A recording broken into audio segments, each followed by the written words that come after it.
एक बार भगवान गौतम बुद्ध अपने शिष्यों के साथ किसी पर्वतीय स्थल पर ठहरे थे। शाम के समय वह अपने एक शिष्य के साथ भ्रमण के लिए निकले। दोनों प्रकृति के मोहक दृश्य का आनंद ले रहे थे।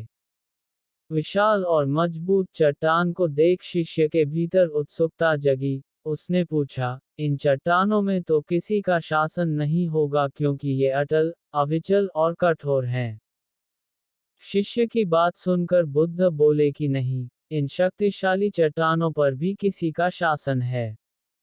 लोहे के प्रहार से इन चट्टानों के भी टुकड़े टुकड़े हो जाते हैं। इस पर शिष्य बोला, तब तो लोहा सर्वशक्तिशाली हुआ। बुद्ध मुस्कुराए और बोले, नहीं, अग्नि अपने ताप से लोहे का रूप परिवर्तित कर सकती है। उन्हें धैर्यपूर्वक सुन रहा शिष्य बोला, इसका मतलब अग्नि सबसे शक्तिवान है। बुद्ध ने फिर उसी भाव से उत्तर दिया, नहीं, जल अग्नि की उष्णता को शीतलता में परिवर्तित कर देता है तथा अग्नि को शांत कर देता है।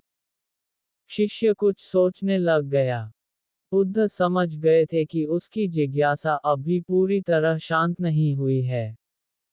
शिष्य ने फिर सवाल किया, आखिर जल पर किसका शासन है?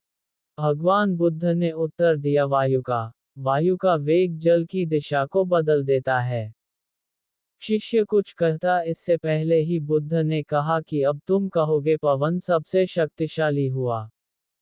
नहीं, पवन सबसे शक्तिशाली नहीं है। सबसे शक्तिशाली है मनुष्य की संकल्प शक्ति, क्योंकि इसी से पृथ्वी, जल, वायु, अग्नि इत्यादि को नियंत्रित किया जा सकता है।